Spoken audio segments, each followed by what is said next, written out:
ആകാശവാണി. നമസ്കാരം.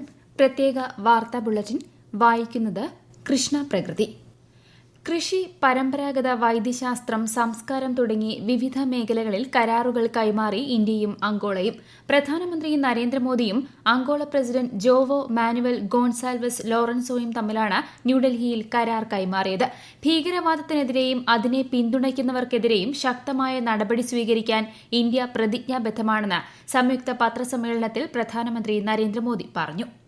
പഹൽഗാം ഭീകരാക്രമണത്തിന്റെ പശ്ചാത്തലത്തിൽ പാകിസ്ഥാനുമായുള്ള തപാൽ സേവനങ്ങൾ താൽക്കാലികമായി നിർത്തിവച്ച് ഇന്ത്യ.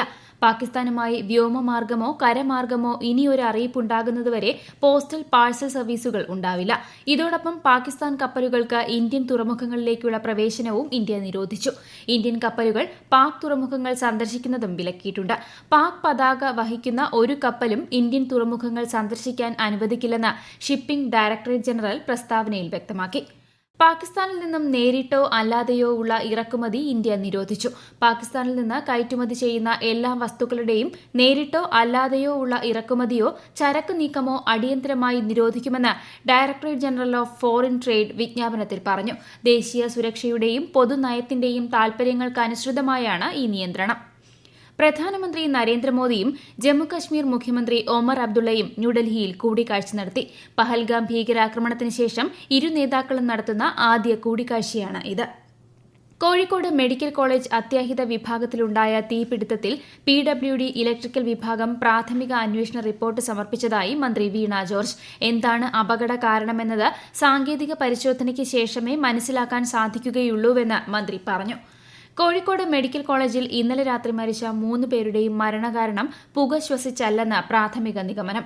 പോസ്റ്റ്മോർട്ടത്തിലാണ് ഇത് സംബന്ധിച്ച സൂചന ലഭിച്ചത്. കോഴിക്കോട് മെഡിക്കൽ കോളേജിൽ എമർജൻസി മെഡിസിൻ വിഭാഗത്തിൽ വൈദ്യുതി പുനഃസ്ഥാപിച്ചു. ഗ്രൌണ്ട് ഫ്ലോറിൽ ഭാഗികമായും മറ്റ് 6 നിലകളിലും പൂർണ്ണമായും വൈദ്യുതി പുനഃസ്ഥാപിച്ചതായി ആരോഗ്യമന്ത്രി വീണ ജോർജ് അറിയിച്ചു. അഖിലേന്ത്യാ മെഡിക്കൽ പ്രവേശനത്തിനായുള്ള ഈ വർഷത്തെ നീറ്റ് UG പ്രവേശന പരീക്ഷ നാളെ നടക്കും. രാജ്യത്തെയും വിദേശത്തെയും വിവിധ കേന്ദ്രങ്ങളിലായി 23 ലക്ഷത്തോളം വിദ്യാർത്ഥികൾ പരീക്ഷ എഴുതും. നാളെ ഉച്ചയ്ക്ക് 2 മണി മുതൽ 5 മണി വരെയാണ് പരീക്ഷ. ഇന്ത്യയിലെ 552 നഗരങ്ങളിൽ പരീക്ഷാ കേന്ദ്രങ്ങൾ സജ്ജീകരിച്ചിട്ടുണ്ട്. സംരംഭക വർഷം പദ്ധതിയുടെ ഭാഗമായി 3.5 ലക്ഷം പദ്ധതികളാണ് കേരളത്തിൽ ആരംഭിച്ചതെന്ന് മുഖ്യമന്ത്രി പിണറായി വിജയൻ. കോഴിക്കോട് ബീച്ചിൽ നടക്കുന്ന കുടുംബശ്രീ ദേശീയ സരസ് മേളയുടെയും എന്റെ കേരളം പ്രദർശന വിപണന മേളയുടെയും ഉദ്ഘാടനം ഓൺലൈനിൽ നിർവഹിക്കുകയായിരുന്നു മുഖ്യമന്ത്രി. പ്രാദേശിക സംരംഭകത്വ വികസനത്തിന്റെയും സമ്പദ് വ്യവസ്ഥയുടെയും നട്ടെല്ലായി കുടുംബശ്രീ മാറിയെന്നും അദ്ദേഹം പറഞ്ഞു. മെയ് 6 നടക്കുന്ന തൃശൂർ പൂരത്തിന് മുന്നോടിയായുള്ള സാമ്പിൾ വെടിക്കെട്ട് നാളെ രാത്രി 7 നടക്കും.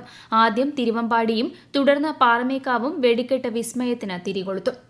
തൃശൂർ പൂരം ഏറ്റവും ഭംഗിയായും വിജയകരമായും നടത്തുന്നതിന് വേണ്ട മുന്നൊരുക്കങ്ങൾ നടത്തിയതായി ദേവസ്വം മന്ത്രി VN വാസവൻ. വനിതാ പോലീസ് ഉൾപ്പെടെ 4000-ഓളം പോലീസുകാരെ വിന്യസിക്കും. ഇത്തവണയും ടൂറിസ്റ്റുകൾക്ക് പൂരം ആസ്വദിക്കാൻ ഗ്യാലറി ഒരുക്കിയിട്ടുണ്ടെന്നും മന്ത്രി പറഞ്ഞു.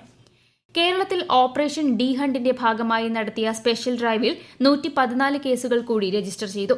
നിരോധിത മയക്കുമരുന്ന് കൈവശം വച്ചതിന് 116 പേരെ അറസ്റ്റ് ചെയ്തു. 2226 പേരെയാണ് ഇന്നലെ പരിശോധനയ്ക്ക് വിധേയരാക്കിയത്. IPL ക്രിക്കറ്റിൽ ഇന്നത്തെ മത്സരത്തിൽ royal Challengers Bengaluru Chennai super കിങ്സിനെ നേരിടുന്നു.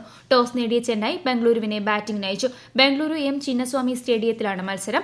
ഒടുവിൽ റിപ്പോർട്ട് കിട്ടുമ്പോൾ റോയൽ ചലഞ്ചേഴ്സ് ബംഗളൂരു 13 ഓവറിൽ 2 വിക്കറ്റ് നഷ്ടത്തിൽ 128 റൺ എന്ന നിലയിലാണ്.